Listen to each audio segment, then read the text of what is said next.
mais uma aula onde nós iremos estudar nesta aula de hoje, nós iremos estudar sobre a formação do homem. Então, anote aí no seu caderno, na sua Bíblia, onde nós vamos estudar sobre a formação do homem, ok? Então, no começo desta aula, sua Bíblia na mão, sua Bíblia, eu uso esta Bíblia de referência, Almeida Corrigida Fiel, uma tradução muito boa, não sei se vocês estão conseguindo ver aqui. Caneta em gel, marca-texto em gel, e vamos para a aula para a gente anotar todos os versículos, tudo que vai ser falado. Deixa eu ver se está. O microfone está ligado? Então, vamos para a aula. Então, hoje nós vamos falar sobre a formação do homem. Então, primeiro, sobre a formação do homem, o homem estava em Deus. Estava em Deus enquanto espírito. E se o homem estava em Deus enquanto espírito, o homem, ele tinha o quê?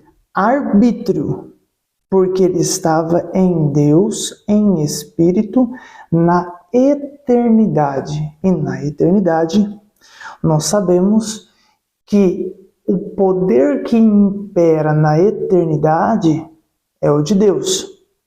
E o espírito do homem, na eternidade, em Deus, ele só tinha arbítrio, ok? Mas não tinha o livre-arbítrio. Só passou a ter o livre-arbítrio quando Deus formou o homem do pó da terra. Abra comigo Eclesiastes 12:7. Deixar aqui essas outras páginas aqui, outras folhas. Minha Bíblia é cheia de anotação, muitas coisas nela, por mais que ela é nova. Eclesiastes 12:7. Abre lá. Eclesiastes 12:7. 12:7. Sabe bem? Ajeitar aqui a câmera aqui certinho. Eclesiastes 12:7. Aqui.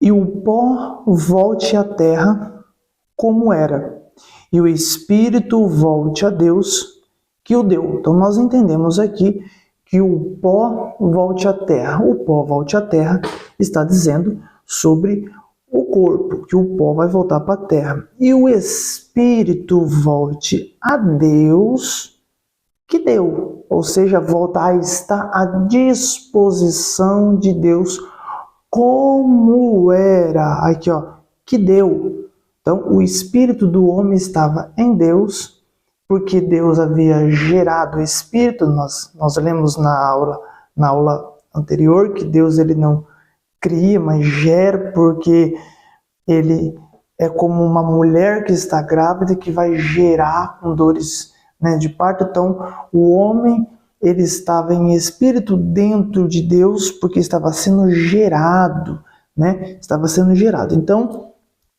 quando Deus formou o homem, ele soprou em suas narinas o ruá, o fôlego de vida. E quando ele soprou este fôlego de vida naquele boneco feito do barro, do pó da terra, formando o corpo, o espírito do homem saiu de dentro de Deus, porque foi de lá de dentro de Deus que foi gerado. Então, na eternidade, o espírito de Deus, ele estava somente com o seu arbítrio, mas o livre-arbítrio só pertencia a Deus. Então, por isso que falei, o espírito volte a Deus que deu. Então, volte a estar à disposição de Deus, no controle de Deus, tá? Então, as pessoas, elas usam a expressão do texto, o espírito volte a Deus que o deu, como sendo o espírito do homem voltando para dentro de Deus. Mas não é, tá? Não é. Na verdade, o espírito volta a estar o quê? À disposição de Deus, como era antes de nós, tá? Como era antes de nós encarnarmos, correto? Então, assim é o versículo de Eclesiastes. Então, vamos ver aqui em Salmos 146. Salmos 146. Salmos 146, versículo 4. Abre sua Bíblia aí. Salmo 146, 4. Diz assim, ó. Sai-lhe o espírito, volta para a terra. Naquele mesmo dia perecem os seus pensamentos. Olha aqui, o espírito, volte para a terra. Ou seja, o espírito vai voltar para a terra naquele mesmo dia e perecem os seus pensamentos. Volte para a terra, ele vai voltar para o corpo. E pensamento está falando da alma. Então, está falando do espírito, da alma e do corpo. Então, Salmo 146, versículo 4. Aqui está falando dos planos, poder de decidir para onde vai ou o que quer fazer. Morreu, acabou aqui na terra. Morreu, acabou aqui na terra. Assim que o corpo volta para a terra, o espírito volta para Deus que deu. Então, ali na eternidade vai perecer os pensamentos por aquilo que o homem ele fez aqui na terra, usando o seu corpo, seja para bom ou seja para mal. O corpo vai voltar para a terra, o espírito volta para Deus e os seus pensamentos vão perecer por causa de um certo julgamento de obras. Então, esse Salmo 46, eu vou repetir, esse Salmo 146, 4, fala dos planos, tá? O poder de decidir para onde vai, ou o que quer dizer, ou o que quer fazer, tá? Então, ou seja, morreu, acabou aqui na terra. Então, o fato é que antes, na eternidade, o nosso espírito não tinha o arbítrio, tá? Porque ele também não era livre, mas também bem antes, nem tinha o arbítrio, ou seja, a decisão, tá? A decisão dependente da vontade, dos pensamentos, porque estava sendo gerado ainda,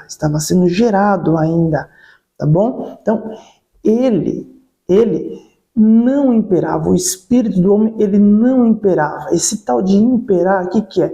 É mandar, dominar, governar. Só imperava o quê? A vontade, os pensamentos de Deus.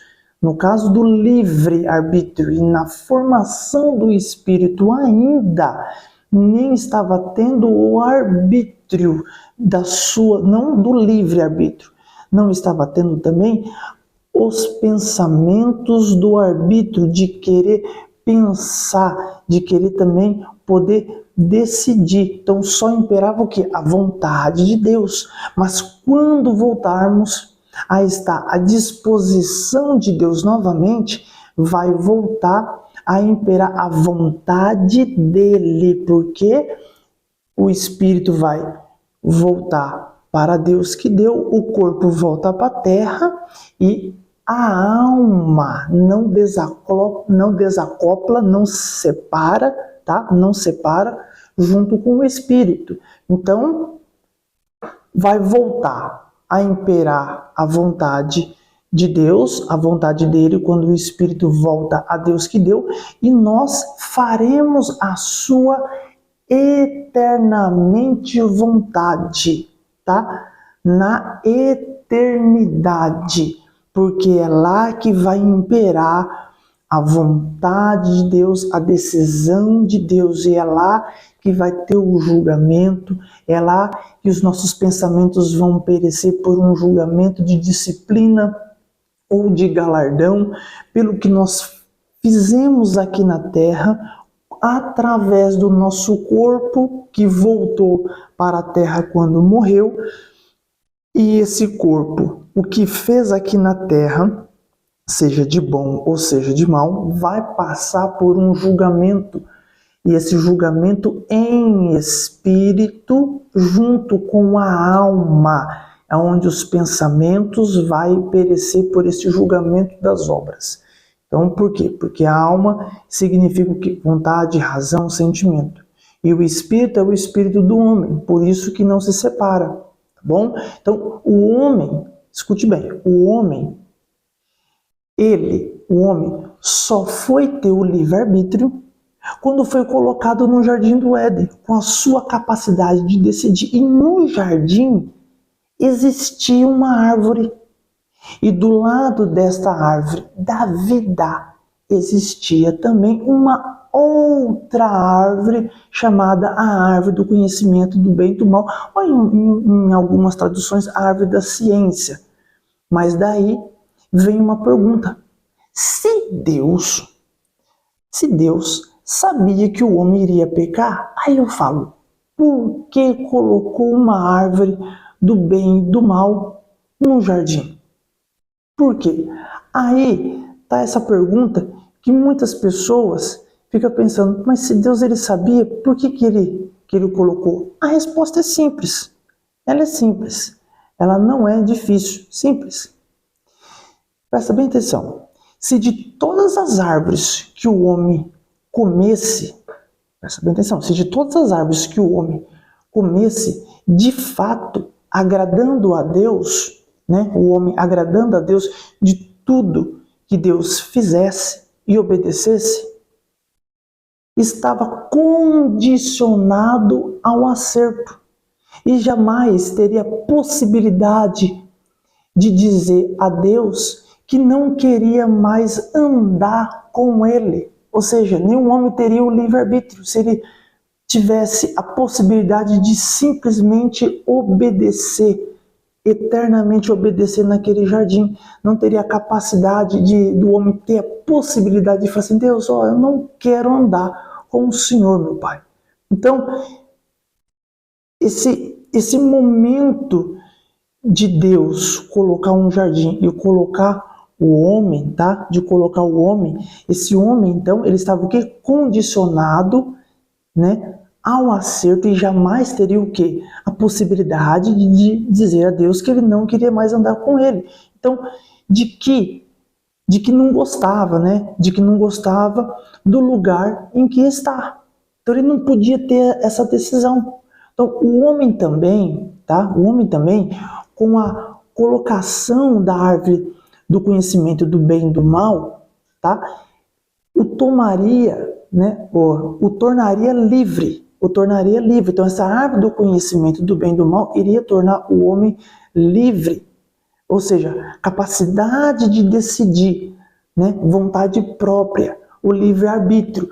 Estava a árvore da vida e a árvore da ciência do bem e do mal. Foi propositalmente, intencionalmente para a decisão, né? E esta árvore da ciência era a porta de saída do jardim do Éden para o homem. Não sei se você sabe, para ser um jardim e ser um paraíso, tem que ter uma porta de saída, senão vira prisão.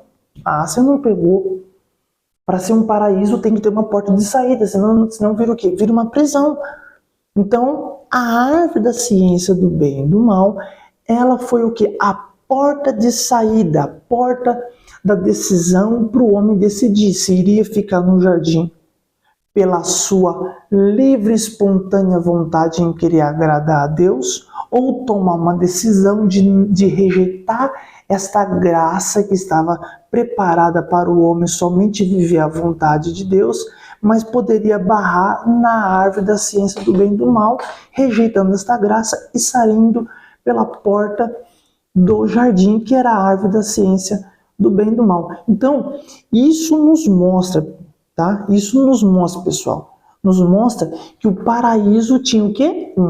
Escreve aí, tinha o quê? Uma porta de saída, era um escape, tá? Era um escape, era a árvore do conhecimento do bem e do mal, tô falando bem devagar, é a árvore do conhecimento do bem e do mal. Por quê? Porque o paraíso sem saída não é paraíso, e sim uma prisão.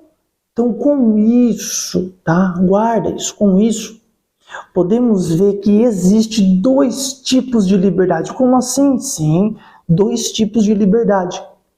Uma liberdade com Deus no paraíso, junto com o Criador, e a segunda, a outra fora do paraíso, sem Deus, tá? Sem Deus. Então, somente Deus saberia desta porta de saída do paraíso. Somente Deus saberia. E isso mostra o caráter de Deus, justo, íntegro, tá? Então, tanto com ele quanto conosco. Então, só Deus ele iria saber. Então, esta árvore da ciência, tá? Então, esta árvore da ciência, no jardim, cria-se também a possibilidade, tá? Do homem desobedecê-lo e pecar contra Deus. Mas, olha só, mas em potencialidade e não uma realidade. Então, essa árvore da ciência do bem, essa árvore da ciência, né, ou a árvore do conhecimento do bem e do mal, lá no jardim, ela vai criar o quê? Ela vai criar a possibilidade do homem poder desobedecer a Deus, tá? Pecar contra Deus, mas ainda não em realidade. Deus ele vai potencializar isso, né? Colocar no homem ele poder decidir querer desobedecer, pecar contra Deus.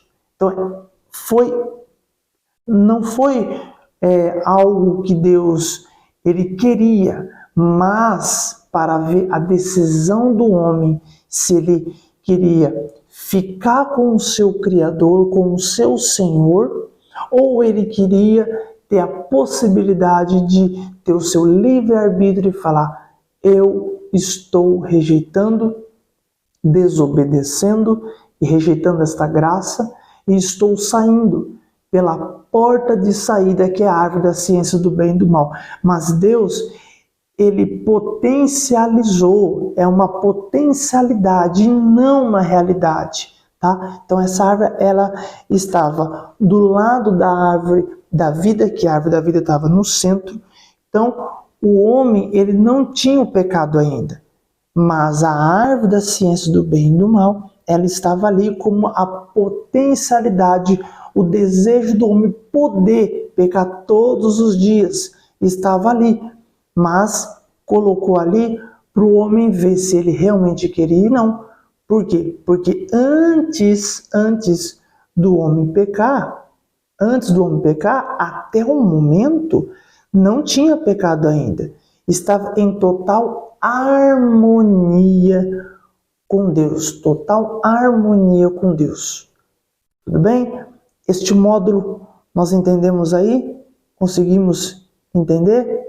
Ficou fácil a compreensão? Que Deus te abençoe.